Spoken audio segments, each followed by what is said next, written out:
Orpheus and Eurydice. When gods and shepherds piped and stars sang, that was the day of musicians. But the triumph of Phoebus Apollo himself was not so wonderful as the triumph of a mortal man who lived on earth, though some say that he came of divine lineage. This was Orpheus, that best of harpers who went with the Grecian heroes of the great ship Argo in search of the golden fleece. After his return from the quest, he won Eurydice for his wife, and they were as happy as people can be, who love each other and everyone else. The very wild beasts loved them, and the trees clustered about their home as if they were watered with music. But even the gods themselves were not always free from sorrow, and one day misfortune came upon that harper Orpheus, whom all men loved to honor. Eurydice, his lovely wife, as she was wandering with the nymphs, unwittingly trod upon a serpent in the grass. Surely, if Orpheus had been with her, playing upon his lyre, no creature could have harmed her. But Orpheus came too late. She died of the sting and was lost to him in the underworld. For days he wandered from his home, singing the story of his loss and his despair to the helpless passerbys. His grief moved the very stones in the wilderness and roused a dumb distress in the hearts of savage beasts. Even the gods on Mount Olympus gave ear, but they held no power over the darkness of Hades. Wherever Orpheus wandered with his lyre, no one had the will to forbid him entrance. And at length he found unguarded that very cave that leads to the underworld, where Pluto rules the spirits of the dead. He went down without fear. The fire in his living heart found him a way through the gloom of that place. He crossed the Styx, the black river that gods name as their most sacred oath. Charon, the harsh old ferryman who takes the shades across, forgot to ask him the coin that every soul must pay. For Orpheus sang.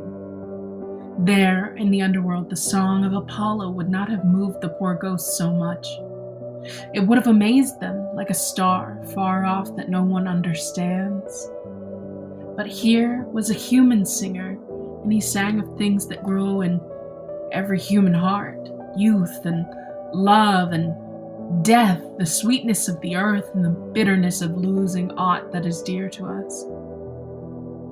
Now the dead, when they go to the underworld, drink of the pool of Lethe, and forgetfulness of all that has passed comes upon them like a sleep. And they lose their longing for the world. They lose their memory of pain and live content with that cool twilight. But not the pool of Lethe itself could withstand the song of Orpheus, and in the hearts of the shades and all the old dreams awoke wondering. They remembered once more the life of men on earth, the glory of the sun and moon, the sweetness of new grass, the warmth of their homes, and all the old joy and grief that they had known. And they wept. Even the Furies were moved to pity. Those, too, who were suffering punishment for evil deeds, ceased to be tormented for themselves, and grieved only for the innocent Orpheus who had lost Eurydice. Sisyphus, that fraudulent king who was doomed to roll a monstrous boulder up a hill forever, stopped to listen. The daughters of Daunus left off their task of drawing water in a sieve. Tantalus forgot hunger and thirst, though before his eyes hung magical fruits that were wont to vanish out of his grasp, and just beyond reach bubbled the water that was a torment to his ears. He did not hear it while Orpheus sang.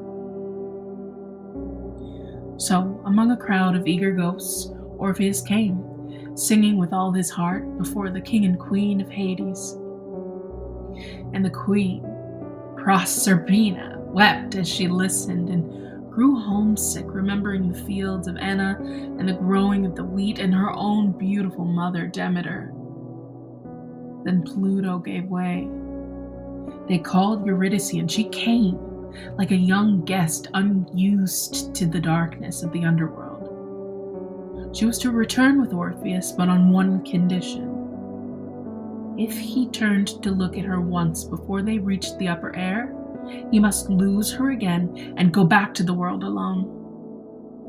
Wrapped with joy, the happy Orpheus hastened on the way, thinking only of Eurydice, who was following him. Past Lethe, across the Styx they went, he and his lovely wife, still silent as a shade.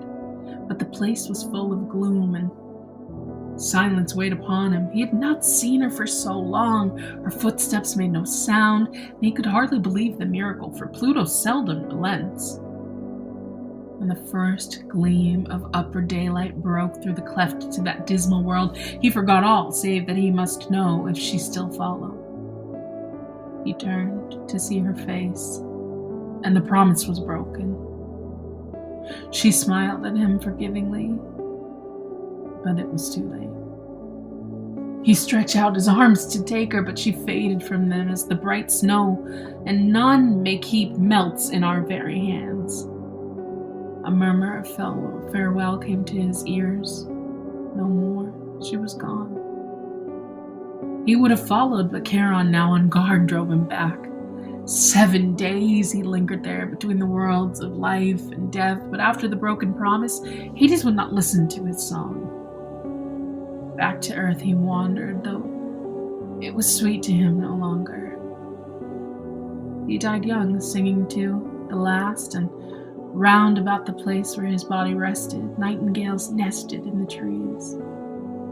His lyre was set among the stars, and he himself went down to join Eurydice, unforbidden. Those two had no need of the Lethe, for their life on earth had been wholly fair, and now that they are together, they no longer own a sorrow. Happy Valentine's Day, everybody.